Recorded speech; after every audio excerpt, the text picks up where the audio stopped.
ಎಲ್ಲರಿಗೂ ನಮಸ್ಕಾರ. ನಾನು ನಿಮ್ಮ ಡಾಕ್ಟರ್ BK ರಾಮ್ ಪ್ರವೀಣ್, ಜನತಾ ಆಯುರ್ವೇದ ಹಾಸನ. ಓಂ ನಮಾಮಿ ಧನ್ವಂತರಿಂ ಆದಿದೇವಂ ಸುರಾಸುರೈರ್ವಂದಿತ ಪಾದಪದ್ಮಂ ಲೋಕೆ ಜರ ಋಗ್ಭಯ ಮೃತ್ಯುನಾಶಂ ಧಾತಾರಮೇಶಂ ವೇದೌಷಧೀನ ಧನ್ವಂತರೈ ರಮಾನಾಥಂ ಸರ್ವರೋಗ ನಿವಾರಕಂ ಆಯುರ್ವೇದ ಪ್ರವರ್ತಾರಂ ಒಂದೇ ಪೀಯೂಷದಾಯಕಂ. ಸರ್ವೇ ಜನಃ ಸುಖಿನೋ ಭವಂತೋ ಸರ್ವೇ ಸಂತು ನಿರಾಮಯಂ. ಶಾಂತಿ ಶಾಂತಿ ಶಾಂತಿ.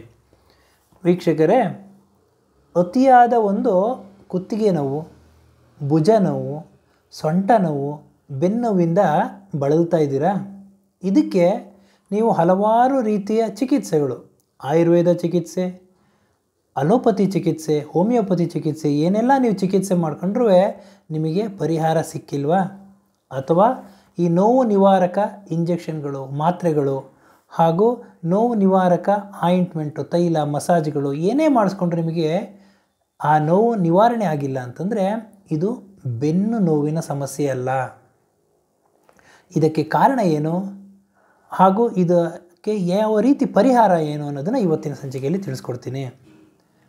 ನಮ್ಮ ಒಂದು ದೇಹದಲ್ಲಿ ಸ್ಪೈನಲ್ ಕಾರ್ಡಿಂದ ಫ್ರೆನಿಕ್ ನರ್ವ್ ಅಂತ ಒಂದು ನರ್ವು ಸ್ಟಾರ್ಟ್ ಆಗ್ತದೆ.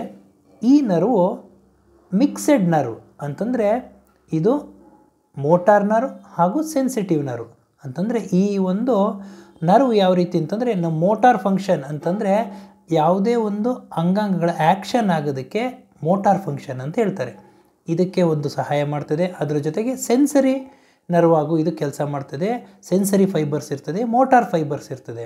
ಮೋಟಾರ್ ಫೈಬರ್ಸ್ ಏನು ಮಾಡ್ತದೆ, ಆ್ಯಕ್ಷನ್ ಆಗೋದಕ್ಕೆ, ಮೂಮೆಂಟ್ ಆಗೋದಕ್ಕೆ ಸಹಾಯ ಮಾಡಿದ್ರೆ ಸೆನ್ಸರಿ ಫೈಬರ್ಸ್ ಏನು ಮಾಡ್ತದೆ ಅಂದರೆ ಅದಕ್ಕೆ ಸೆನ್ಸೇಷನ್, ಯಾವುದೇ ಒಂದು ಸೆನ್ಸೇಷನ್ ಆಗೋದಕ್ಕೆ, ಬಿಸಿ ಇರ್ಬೋದು, ತಣ್ಣಗೆ ಇರ್ಬೋದು, ನೋವುದಿರ್ಬೋದು, ಆ ಸೆನ್ಸೇಷನ್ ಗೊತ್ತಾಗುವಂಥ ಹಂಗೆ ಮಾಡೋದು ಸೆನ್ಸರಿ ನರ್ವ್ಸ್.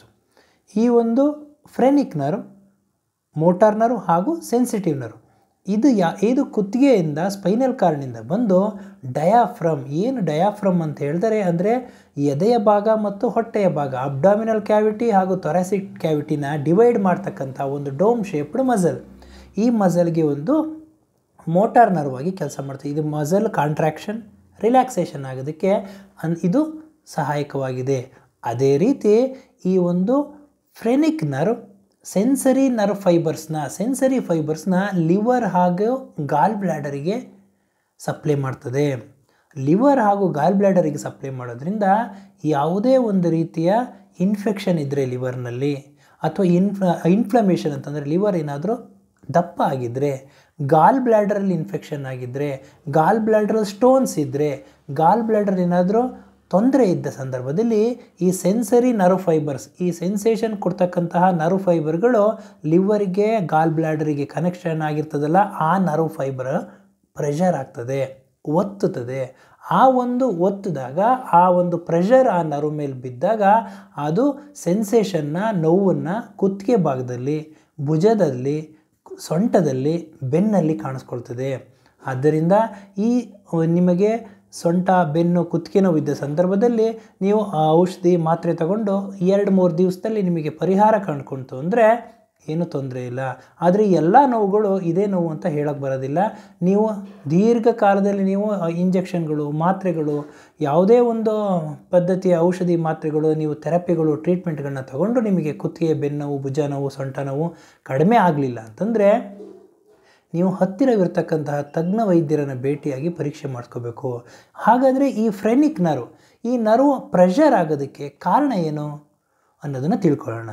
ಈ ಒಂದು ನರ್ವ್ ಫೈಬರ್, ಫ್ರೆನಿಕ್ ನರ್ವಿನ ಸೆನ್ಸರಿ ನರ್ವ್ ಫೈಬರ್ಸ್ಗಳು ಲಿವರ್ಗೆ ಹಾಗೂ ಗಾಲ್ ಬ್ಲ್ಯಾಡರ್ಗೆ ಕನೆಕ್ಷನ್ ಆಗಿರ್ತದೆ. ಇದು ಒತ್ತಡ ತಗೊಳ್ಳಲು, ಪ್ರೆಷರ್ ಆಗಲು ಕಾರಣ ಏನು ಅಂತಂದರೆ ಲಿವರಲ್ಲಿ ಯಾವುದಾದ್ರು ಇನ್ಫೆಕ್ಷನ್ ಆಗಿದ್ದರೆ, ಲಿವರ್ ಏನಾದರೂ ದೊಡ್ಡದಾಗಿದ್ದರೆ, ಅಥವಾ ಗಾಲ್ ಬ್ಲ್ಯಾಡ್ರಲ್ಲಿ ಸ್ಟೋನ್ಸ್ ಇದ್ದರೆ, ಗಾಲ್ ಬ್ಲ್ಯಾಡರ್ ಸ್ಟೋನ್ ಇದ್ದರೆ, ಗಾಲ್ ಬ್ಲ್ಯಾಡರ್ ಇನ್ಫ್ಲೇಮ್ ಆಗಿದ್ದರೆ, ದಪ್ಪ ಆಗಿದ್ದರೆ ಇದು ಪ್ರೆಷರ್ ತಗೊಳ್ತದೆ. ಇದರ ಜೊತೆಗೆ ಬೇರೆ ಕಾರಣಗಳೇನು ಅಂತಂದರೆ ಅತಿಯಾದ ಒಂದು ಆಂಟಿಬಯೋಟಿಕ್ಸ್ ಮಾತ್ರೆಗಳು, ಆ್ಯಂಟಿ ಡಿಪ್ರೆಸೆಂಟ್ ಮಾತ್ರೆಗಳು ಹಾಗೂ ಓರಲ್ ಕಾಂಟ್ರಾಸೆಪ್ಟಿವ್ ಪಿಲ್ಸ್ಗಳು, ಅದರ ಜೊತೆಗೆ ಹಾರ್ಮೋನಲ್ ಪಿಲ್ಗಳು ಹಾಗೂ ಬ್ಲಡ್ ಥಿನ್ನರ್ಸ್ ಅಂತಂದರೆ ಈ ಸ್ಟ್ಯಾಟಿನ್ ಆ ಥರ ಮಾತ್ರೆಗಳನ್ನ ಅತಿಯಾಗಿ ಸೇವನೆ ಮಾಡೋದ್ರಿಂದ ಈ ನೋವು ಬರ್ತದೆ. ಅದರ ಜೊತೆಗೆ ಸರಿಯಾದ ಸಮಯಕ್ಕೆ ಆಹಾರ ತಗೊಳ್ಳೋದಲ್ಲಿ ಇರೋದ್ರಿಂದ ಈ ನೋವು ಬರುವ ಸಾಧ್ಯತೆಗಳು ಹೆಚ್ಚು. ಅತಿಯಾದ ಜಂಕ್ ಫುಡ್ಸ್ಗಳು, ಸ್ಪೈಸಿ ಫುಡ್ಸ್ಗಳು ಮಸಾಲೆಯುಕ್ತ ಆಹಾರ ಪದಾರ್ಥಗಳನ್ನ ಹಾಗೂ ವಾಯು ವಿಕೋಪ ಆಗ್ತಕ್ಕಂಥ ಆಹಾರ ಪದಾರ್ಥಗಳನ್ನ, ಡ್ರೈ ಆಗ್ತಕ್ಕಂಥ ಆಹಾರ ಪದಾರ್ಥಗಳನ್ನ ಅತಿ ಹೆಚ್ಚು ಸೇವನೆ ಮಾಡೋದ್ರಿಂದ ಈ ಒಂದು ಸಮಸ್ಯೆ ನಿಮಗೆ ಕಾಡಬಹುದು. ಇಂಥ ಒಂದು ಸಂದರ್ಭದಲ್ಲಿ ನೀವು ಏನು ಮಾಡಬೇಕು, ಟ್ರೀಟ್ಮೆಂಟ್ ಏನು ಅಂತಂದರೆ ಇದಕ್ಕೆ ನೀವು ಲಿವರಿಗೆ ಟ್ರೀಟ್ಮೆಂಟ್ ಕೊಡಬೇಕು, ಗಾಲ್ ಬ್ಲ್ಯಾಡರಿಗೆ ಟ್ರೀಟ್ಮೆಂಟ್ ಕೊಡಬೇಕು. ಅಂತಂದರೆ ಲಿವರ್ ಏನು ತೊಂದರೆ ಆಗಿದೆ ಅದನ್ನು ನೀವು ಪರಿಹಾರ ಮಾಡ್ಕೋಬೇಕಾಗ್ತದೆ. ಅದರ ಜೊತೆಗೆ ನೀವು ಏನು ಅಂತಂದರೆ ಈ ಅತಿಯಾದ ಆಹಾರ ಪದಾರ್ಥಗಳನ್ನ, ಮಸಾಲೆಯುಕ್ತ ಹಾಗೂ ಜಂಕ್ ಫುಡ್ಗಳು, ಫ್ರೈಡ್ ಫುಡ್ಗಳನ್ನ ತಿನ್ನೋದನ್ನು ಕಡಿಮೆ ಮಾಡಬೇಕಾಗ್ತದೆ. ಸರಿಯಾದ ಸಮಯಕ್ಕೆ ಆಹಾರ ಸೇವನೆ ಮಾಡಬೇಕಾಗ್ತದೆ ಅಂತ ಹೇಳ್ತಾ ಇವತ್ತಿನ ಈ ಒಂದು ಸಂಚಿಕೆಯನ್ನು ಮುಗಿಸ್ತಾ ಇದ್ದೀನಿ.